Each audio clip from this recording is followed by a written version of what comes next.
Hey, welcome back, everybody. It's time once again for Closing the Wealth Gap. The one show, maybe the only show that shows you how to close the wealth gap in your own life with the man who's done it for many, our wealth coach himself, Tyrone French. Hey, Tyrone. Hey, everyone. Welcome to another explosive episode of Closing the Wealth Gap. I'm your host, Tyrone French. Hey, you know what? Before we get started, I do this every single time, and I appreciate you guys going to my website and downloading my app. But I'm going to continue to do it out of habit or sometimes out of necessity. But I want you to go to my website, www.tyronefrench.com, download my free app. A lot of people, they found my financial planning guide. This financial planning guide, like if you go to a professional, let's say if you go to a certified financial planner or a chartered financial consultant, a lot of times they'll charge in excess of $1,500 for a financial plan. Well, guess what? You can find a variation of that same financial plan free on my website. Download my app for free, and then download a free financial planner. So how do they do this? Where's the app? Go to my website, TyroneFrench.com, and just hit the button. I have a button on there that just says app. APP for people that are dyslexic. Yeah, spell it. Spell it for us there. And, but again, there's so much great. There's so many resources on that app. But take the first step. Download that app. Get your financial plan, and then just give us a call.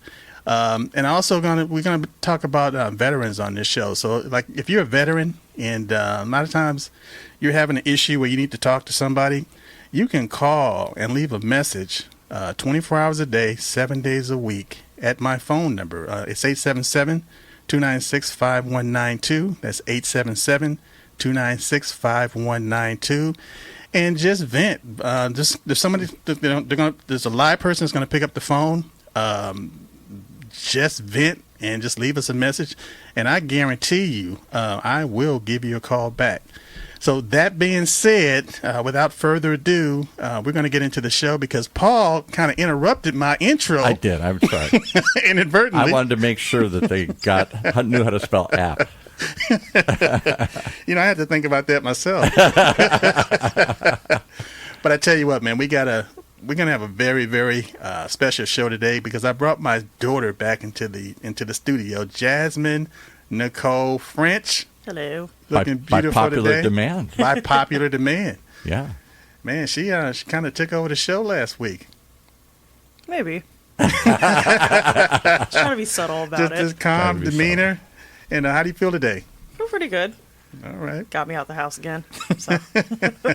She's getting ready to go to Guam. That's what I heard the last time. Who goes to Guam? I don't even know where Guam is. I got to look it up on a globe or something. Yeah, she said, this girl. Yep.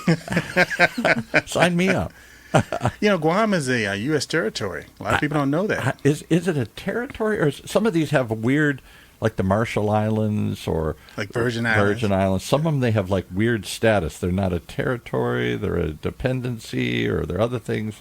No, they're a U.S. territory. Okay. Yeah. As a matter of fact, they got it from during the Spanish-American War.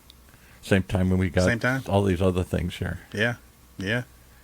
And again, with me being stationed over there back in the early 80s, I fell in love with the island. I mean, just right off the bat, it's beautiful. The same way that a lot of people in the United States look at Hawaii. Right. That's how a lot of people from Japan and the Philippines in that region, that's how they look at Guam. It's a resort. It's a resort island. That's where they get away.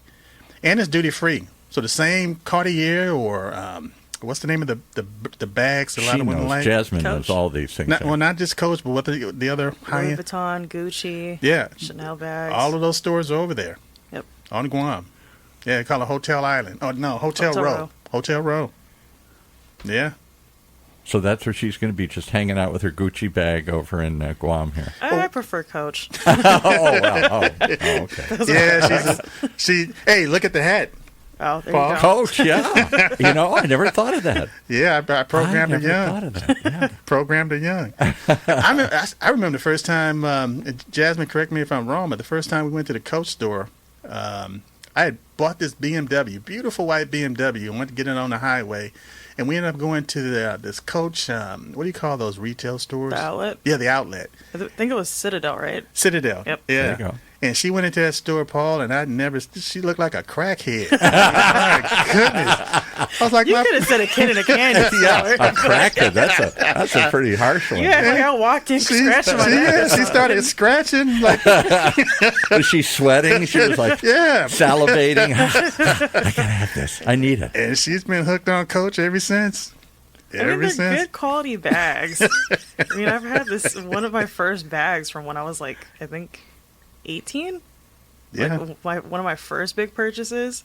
It was like a little clutch bag, and I still have it to this day. Like I'll use it for like small like venues that don't have like big or are against big bag policies and stuff. Yeah. So it's super handy, and it still like holds up. So. Well, I tell you, we went to the naval station, North Island, and went to the exchange. And Paul, guess what? They had a whole section of guess what?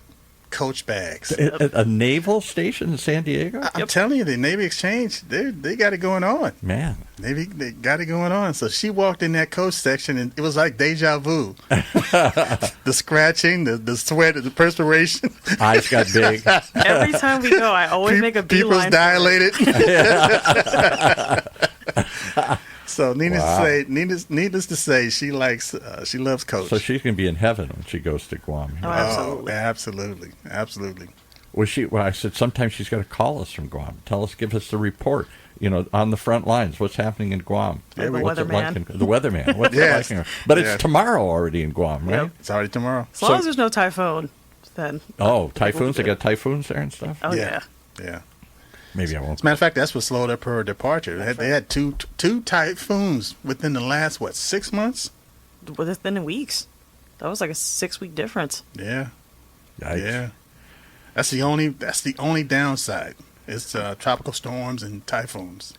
So is she going to give us a Closing the Wealth Gap Gen Z perspective today here? Is that the whole title of the show? Well, I tell you what, Paul, you reading my Much as we can talk about Guam all day. I'm gonna go ahead and I'm gonna mute your mic, man, so we can have a conversation. Okay, I'll let you go. So, Jasmine, Yes. give us your Gen Z's perspective on closing the wealth gap. You see how that got this this echo in the room? Yeah. I mean, my generation has it a lot different from yours. Back then you would have pensions. You're working because for retirement. Right. A lot of people I know nowadays, if you're not living with your parents, you've got a bunch of roommates, sharing a 2-bedroom apartment with like 5 people, just making it work. If you're not having a main job, you're, having 2 side jobs. But they used to call those actors. Or entrepreneurs. Entrepreneurs, yes. Yeah. Yeah. So but again, a lot of people, they were leaving home a lot later. Yeah. A lot later, and like you said, they got rid of the the traditional pension because they ushered in what was called the 401k. Yep. And the 401k was never designed to replace the pension, but companies realized that they could save money by offloading that to the individual, the employee, and lo and behold, what they found over years is that the average person only has about $27,000 in a 401k for retirement.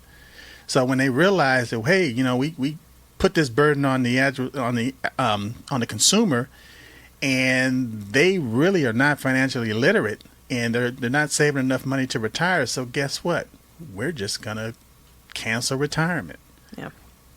Yeah, and that's the reality now. A lot of people cannot afford to retire. And Paul, we had that conversation earlier about people not being able to retire, and I said, well, there is a subset that's doing extremely well in retirement, and that's veterans. So that was what shocked me. Your last show, he your guest Rick, what's his name? Rick Putman. He calls himself happily retired, and I know that he does it to be funny, but how many people are going to be happily retired? I'm not sure we are all going to be able to retire. Not happily. That's another thing about the military, though. It's a great, I call it a cheat sheet, because again, think about it. You go into the military, and the military creates veterans.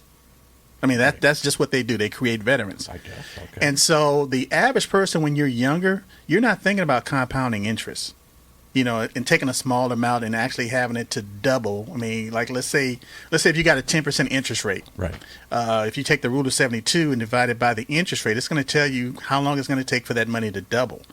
When you're in the military, the standard retirement is like 20 years. So you can go in at 18, 19 years old and you're retired at 38. Yeah, right. 38, 39 years old. So guess what? If you do it right, do it correctly, use that TSP, that thrift savings plan, all that money that's going into that plan is compounding because you're using the S&P 500. So it has an opportunity to compound 3 times before you even retire. So now you got that money that you saved in your own retirement plan. Again, you're not dealing with just $27,000. Yeah. You're dealing with a nice nest egg. Also, you're going to get your retirement pay.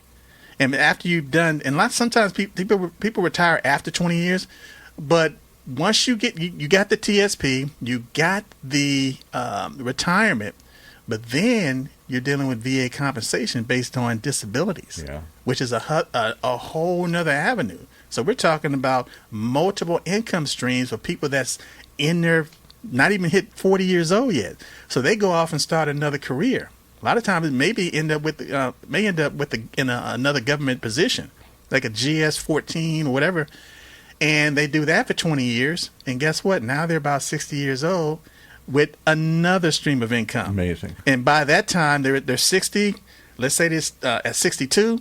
Now they're drawing their Social Security. Yeah. So that's why I say it's the ultimate cheat code that a lot of people don't consider about the military. And we haven't even talked about buying a home and using a VA loan to buy property with no money down.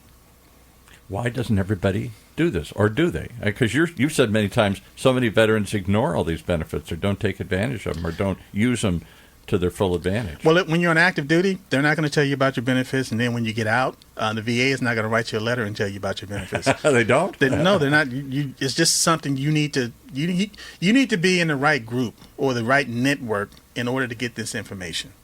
And so that's why I'm really, really excited about Jasmine and her husband, because he started out, I mean, he's a young man and he's already on the right track as far as closing the wealth gap.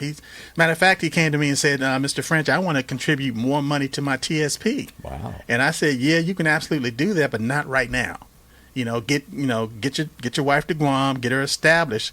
And then once you establish yourself on Guam, absolutely start contributing more money to your TSP. Why? Because he's receiving a housing allowance now. Oh. He's receiving overseas benefits and things like that. So his paycheck you get is more for going overseas. Exactly, exactly. You get more money. Even when you go out to sea, you got the sea duty, and depending on what you're doing, is hazardous duty pay. And guess what? A lot of those incentives, they're tax free. Jeez. And again, you don't have the other responsibilities that a lot of civilians have with housing costs, healthcare costs, food. Yeah. So all of that money is accumulating in your TSP. And guess what? The military will actually do a match on your TSP. What? Yes. So why aren't veterans coming out loaded? Why aren't they coming out? Because they just don't have the information, Paul. There's nobody's going to sit them down and tell them. As a matter of fact, they have what's called a TAP, where before they get out of the military, they go through this transition program, and they only talk about veterans issues or budgeting and saving, and it's like a couple of hours, because again they're transition and then they're out. So like I was saying, Jasmine, I want you to jump in here because, with your husband, basically being able to put himself in a position to take advantage of all of these benefits. But here's the thing. A lot of times they're so focused on qualifying, and hitting their, we call it PQS, personnel, PQS, personnel qualification standards. And they're doing all this stuff to whereas they don't really have the time to really focus on the benefits. And that's where a lot of spouses can literally come in and start running those households. So, Jasmine, how did you feel about your husband, or which was your fiance, joining the military and understanding now the opportunity that he has to literally close that wealth gap and retire two or three times within his lifestyle or life cycle.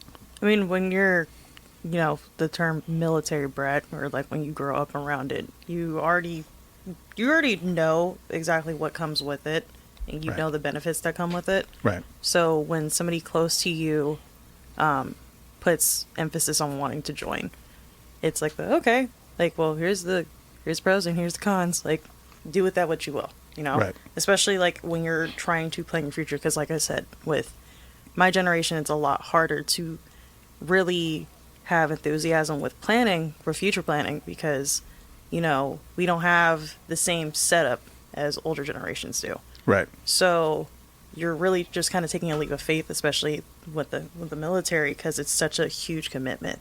Of Right. like, yeah, like, you could put in a gold bow. It's like, look at all this stuff you could save.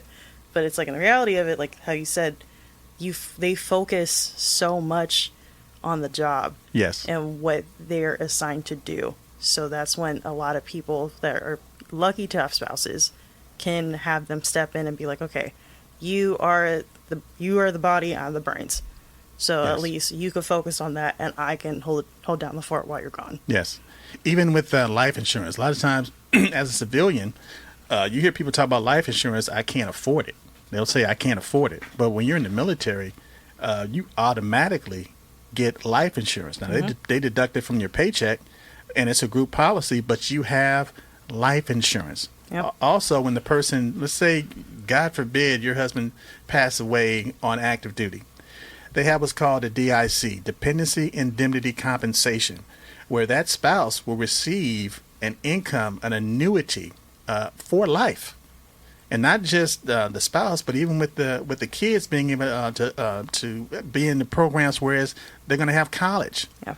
So again, when you really look at the pros and the cons, and understanding that the military, there are risks associated with being in the military, but when you look at it as far as a job, because you're basically working for the Department of Defense, DoD, and it's a job, and so based on having that job and those skills, and then that experience as far as the travel and being able to communicate and being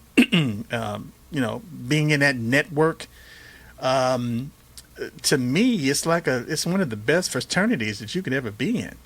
Yeah, that is true. I feel like, because so many people, obviously, when joining the military, they're coming from so many different backgrounds of, some people, it's in their blood. Their Yes. uncle, their great uncle, dad, grandpa, they're all in the military. So they want to, keep that tradition going. Where some people, that's the last straw, that, they have no other options. Yeah, And they that's, think it's perceived to be the last straw. yeah. Yes. And just the people that are doing it not just for them, but thinking about their families, like people that are coming into the States wanting their citizenship and wanting to establish themselves and Right. putting their foot in the military and stuff. So I feel like, especially within my generation, it's kind of hard to look at the military as a positive. Mm-hmm. But when you're in the military, you really, it's like you said, like a job. You have to really make the most of it. Yes. Because a lot of people don't, outside looking in, it's really easy to look at the military as like big strong man, like gun, Right. boat. But there's a lot that the military does offer. That's exactly how I think of it. Gun, boat, man. That's exactly what like goes boom, on my boom, head. boom. Like Right. But a lot of the men and women that are serving, they still have regular lives. Yes. You can ask any. Obviously, you can ask any sailor. Like, you could go down to Chow Hall, or use like nowadays The because bowling alley. yeah, or nowadays, like, because there's so many more women that join. Yes. You go down to like the barbershop or the hair salon. People are getting braids in. Yes. Like, they're getting their nails done and stuff. Yes. Like, it's a community within its own area. I like how you put that. It is a community. And you mentioned one other thing about as far as gaining your citizenship. Mm-hmm. A lot of people don't realize you don't have to be a U.S. citizen to join the military. No, you know. But it's one of the fastest, in my opinion, one of the best ways to gain your citizenship by joining the military. Yeah, that is true. And like you said, it's a community. And again, with me being 18 years old when I joined the military, and I was 19 when I got to Guam, And back in the day, we wanted to wear designer clothes, polo and Nautica and things like that.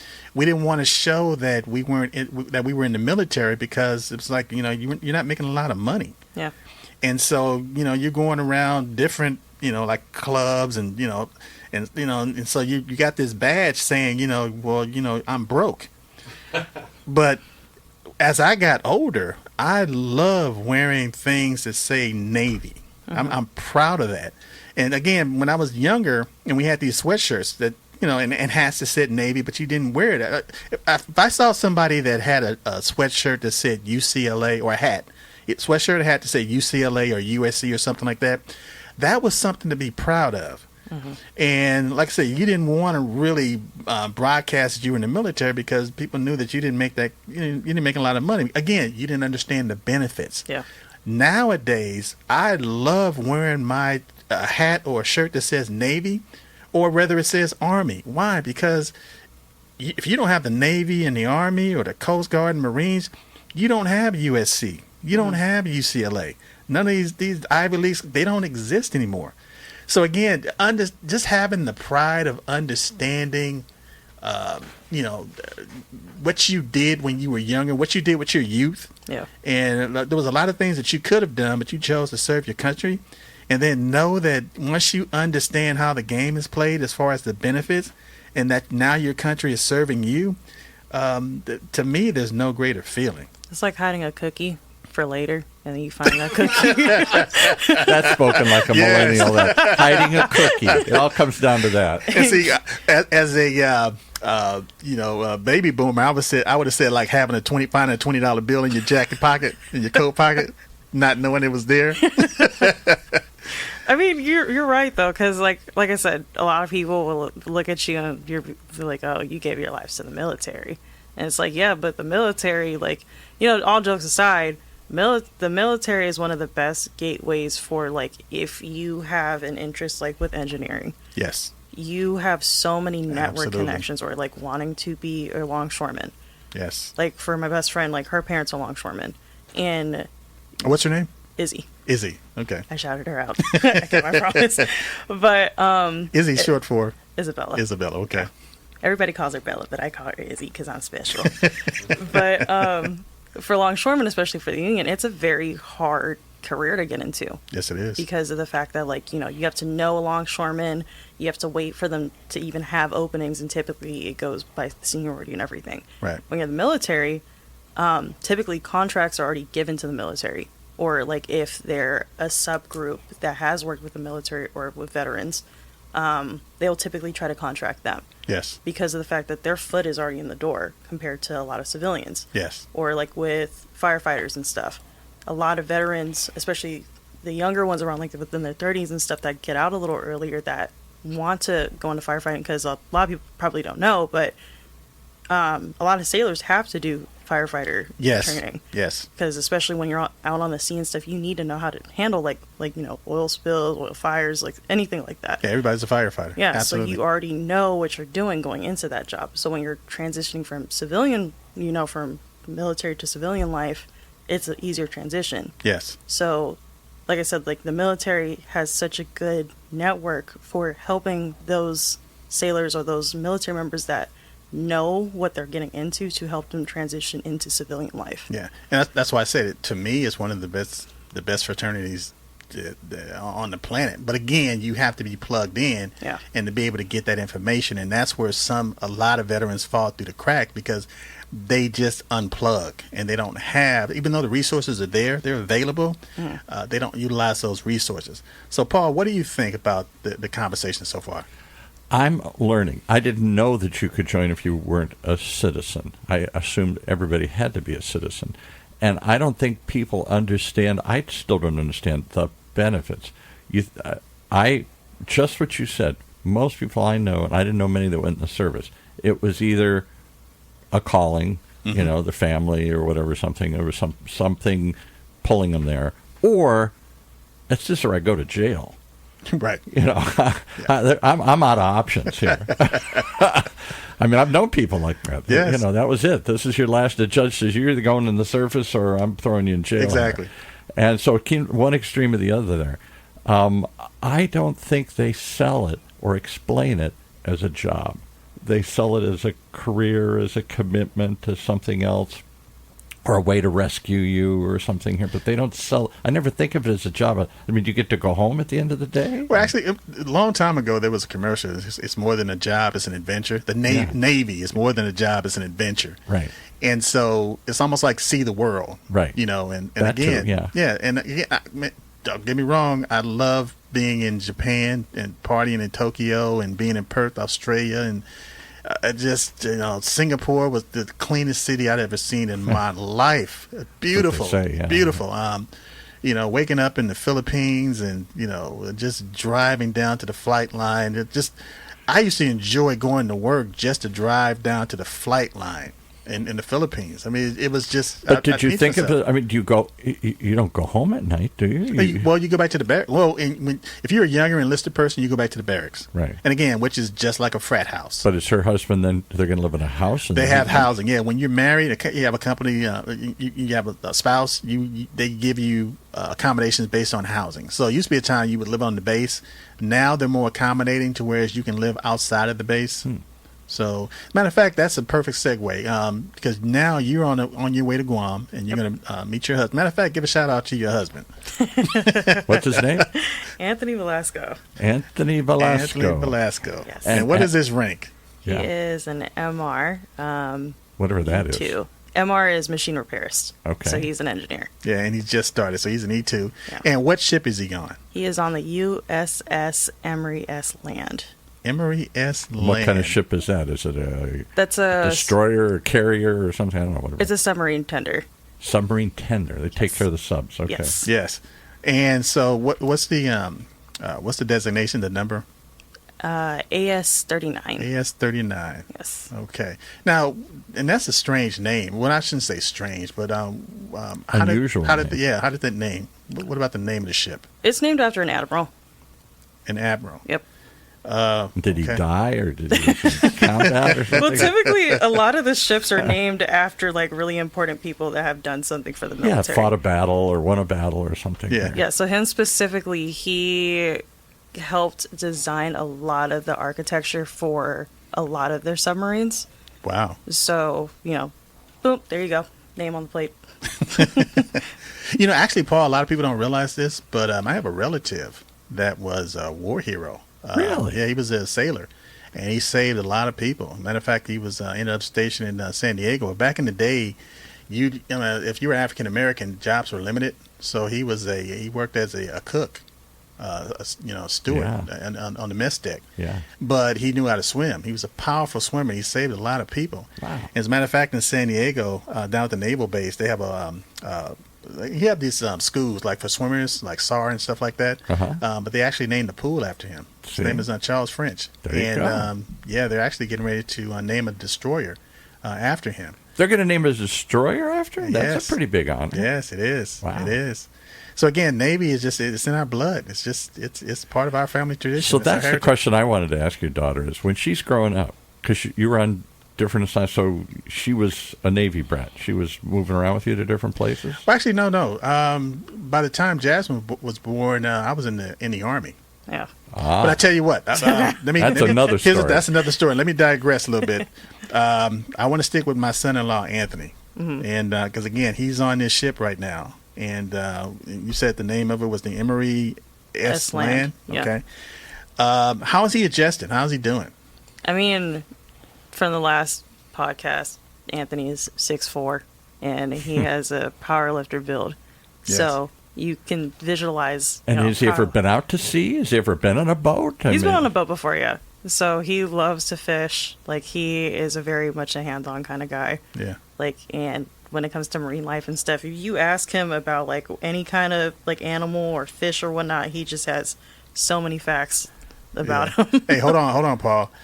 So how is he adjusting to Guam life? Guam life, he loves it. It's, when you get your orders, especially, you have, they tell you have options, but really it's just like, oh, well, we need people over here. Right. So, especially for a specific job, it's such a small rate where it's kind of a dime a dozen. It's specialized. Yeah. Yes. So specifically what an MR is, it's like, let's say you were trying to build a shelf from IKEA and you were missing like a specific bolt. Yes. You typically will just drive to IKEA and buy the bolt, right? Right.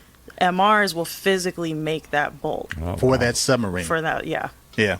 Yeah. Basically. Because you can't just, I mean, in the middle of the ocean, You can't you're not just going put to on- find. Can't go to Home Depot. Yeah. Yeah, you can't order on Amazon Prime and just wait They for deliver it. next day. No, you have to physically make it. Yeah. So it's a lot of How cool is that? precision. Yeah, it's a lot of precision. It's, hyper focused on, it. Mind you, typically some of those gears are very tiny. Yes. So you have to be very precise with your measurements and stuff, and it's very taxing. But it's a very much needed rate in the military. Yes. Because that's, if something breaks on the ship, you need people that can actually fix that. So when your Absolutely. daughter's growing up, this is what I was getting at. Did she ever think she was going to marry a guy in the military? Or was that the last? That's the last thing I'm going to do, buddy. I have my suspicions. Well, I tell you what, though, I'm honored and flattered that she did decide to marry somebody. As far as the military and the discipline and the background, and like I said, they're starting out on an even keel. And so life is really what you make it. But the military, it gives you all the tools that you need to succeed if you want to, if you want to utilize those tools. And like I said, my son-in-law, I love him to death, great guy. And like I said, he's in Guam right now. He's on his ship. He's loving the environment that he's in. The only drawback to what, as far as him dealing with right now is he doesn't have his main squeeze with him. Is that how he refers to her? That's my main squeeze. I'm dating myself by saying Yeah, you are. But he's looking forward to Jasmine coming over there, and they're going to start looking for. It's funny because we were talking about different villages. Mm-hmm. They don't have communities, but they call them villages that she can actually live in. And when I was dating my wife on Guam, we were they had this hotel over there in Agate. It was called Inn on the Bay, and it's just funny that I'm talking to my daughter now, and we're talking about, because I used to live in Talafofo, and so they're looking in home. What? Talafofo. Beautiful area, man, and and just be having those conversations where you can live in Talafofo or Agate or Yigo, and just it's just like I said, it's just coming full circle. Mm-hmm. That's what's unbelievable, amazing, because many people would run from that life if they've seen it, or maybe they embrace it because they've seen it. I don't know. Apparently, it didn't scare her. Yeah, I mean, like I said, growing up around it, it's very much accustomed. Because, I mean, even though I didn't get to grow up, like, while you were serving, Right. you still, have that lingering effect. Because, obviously, once you separate and you're trying to get accustomed to civilian life, and then just still being exposed He to... still acts like he's in the military. He's got, doesn't he? He still Any has that. veteran still does that. Yeah. That's just common. But Anthony was... for example, like with how we've been talking, he's one of those people that never thought about going to the military, and then you introduce them to all these benefits, and it's like, whoa, there's a whole other world. Yeah. Yes. Because That's what I'm getting at. I don't think they sell that. yeah, No, they don't. No. I don't think don't. they explain it or sell that. I never heard anybody say, I'm going in for the benefits. I'm going in because this is a great career and I'm going to come out ahead. Well, a lot of people, you hear them say they're going in for the education. They want to get That an too, education. But beyond that, it stops. yeah, Yeah. Because you had people on other shows, or maybe it was another show I'm thinking of, where military came out and they said, one of the things we sort of felt after we got after 20 years, I'm behind. This other person, we both went to high school. I went off the military. They went to college, and now they got a 20-year career, and they got a resume, and they got other things. I got an adventure, and I got a skill that I can't translate back here. I don't know how to make machine parts for anybody here or something. That's not a job that's probably a lot of them around here. Or whatever you did, take care of aircraft, or I'm not sure even exactly what you did, but some kind of high-powered maintenance thing. So they come out feeling, oh my God, I'm behind everybody else. Well, the only reason the reason that happens, I'm not going to say the only reason, but the reason it happens is because you can become institutionalized in the military. Yes, right. And so you get used to people telling you, go here, go there, and, now it's time to eat, now it's time to sleep. And you get into that groove, and then by the time you get out of the military, it's like you're so used to people telling you what to do versus going in and having a plan. And like with me, I was in aviation. And so with me getting out of the military, my first job that I landed was with McDonnell Douglas Aircraft. Right. And so, again, for me, the sky was the limit. The opportunities were there. I just need to, I was already positioned and qualified. I just needed to put myself in that environment. But even you have said numerous times, you didn't save. You didn't take advantage of some of these plans like you could have or maybe you should have. Right. The money, you got a big re-enlistment bonus, you went and bought a car. Yes. Yes. He didn't think, well, I'm going to set this aside and have it compound and do all this. No, I'm going to go get a stereo system. I'm going to go get a car here. Yeah. But again, you sometimes you fake it until you make it. Yeah. And so, when I presented myself to McDonnell Douglas, I was wearing the right suit, the right shirt, the right tie, the right shoes, even my portfolio. I mean, to this day, I carry a black portfolio. With business cards and stuff like that. So I was polished. I was spit shine when I was at a job fair. And as a matter of fact, somebody approached me because I was so polished. And it's like, right. Well, let me take a look at your resume. It's like, oh, you match well with this department. And so, like I said, the opportunities are there, but if you don't take advantage of them, it's just like anything else. I mean, you have to take the action. What it boils down to is community again. Yes. So, like, if you are kind of with the people that always just want to go party and stuff, exactly. That's what you're going to go do. Yes. A lot of people don't realize that the military is a lot more flexible than people think it is. I mean, obviously, with the whole leave thing, like, nope, you got to work on Christmas. Like, that's the no-brainer. But if you go in letting them know you want to further your education, yes. Especially if you're married, you and your spouse can literally go to college for free. Yes. Doesn't matter what major it is, they will. No matter what type of rate or job you have in the military, they will set aside time to make sure you can do that. Yes. And what if you're both in the military? Are a lot of the cases like you're not joining the military, but if you did join, I don't see how that would work because you'd go get assigned one place and he'd get assigned. Actually, they make accommodations. Yeah, Go ahead, typically they'll account for that. So like, Yes. let's say if you're married and you have your spouse on your orders, especially if your spouse is also within the military, they will purposely put you guys in the same area. Sometimes they'll have them separate depending on like if your jobs are just completely different, but it's very slim for them to do that. Right. But they typically will work around that because they understand like, okay, yeah, you're serving, but because both of you are serving, it's easier to keep you guys together than to separate you guys. Right. And back in the day, they wouldn't allow women in combat roles. Right. But that's changed now, a lot now. So a lot of times, even aboard ship, you got husband and wives or shore duty. Like let's say if you're at a Naval Air Station or something, there are jobs that both of you guys can do while you're at that Naval Air Station. Because that seems like you're double dipping. You're getting twice the benefits out of it here. Well, I'm glad you brought that up because a lot of times people don't think about VA compensation. Right. Because again, it's not a part of the equation when you're on active duty.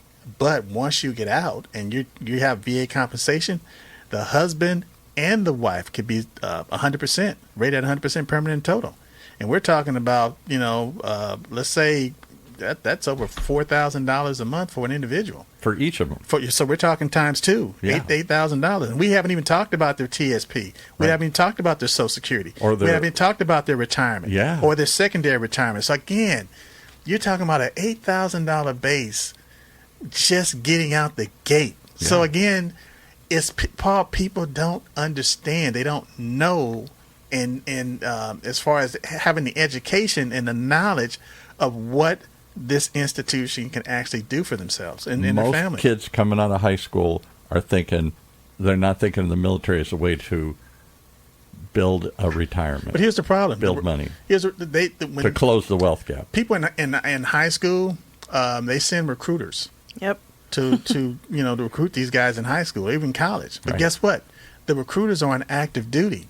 Yeah. They're not veterans. So they're just talking about the adventure. That's and right. Serve the Exactly. country. They'll share their Exactly. stories while you're trying to do some pull-ups. Exactly. Now, can you imagine that they use veterans to recruit people and to give them the full story? Oh, I never heard the story. So look, kid, if you put in 20 years, you can come out with a check for this, a check for this, a check for this, or savings for this, a discount for this, a benefit for this, a free thing for this. Or imagine you didn't have time to go to college when you were on active duty, but now you have what's called the VRNE, Voc Rehab, where they'll actually send you to college. Now, here's the thing: this is not an educational program. VRNE or Voc Rehab is not an educational program.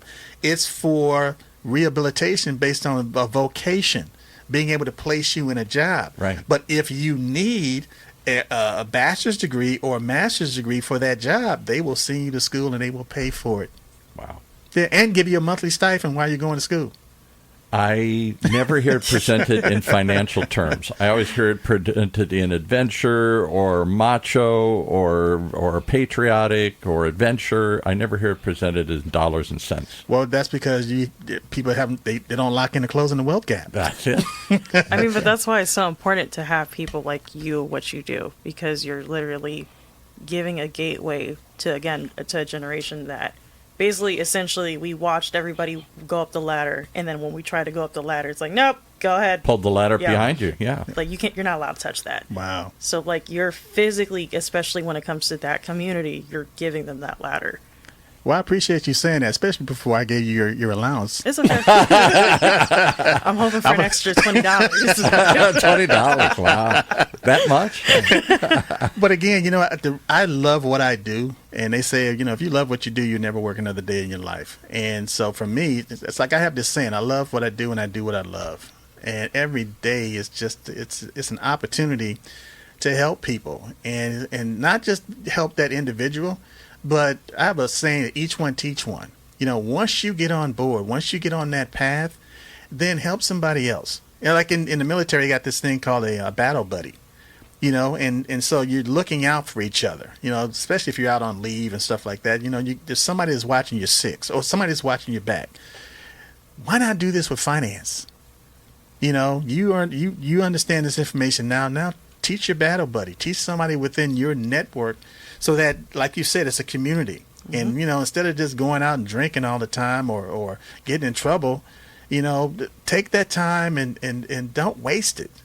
Capitalize on it. Take advantage of it. Yeah.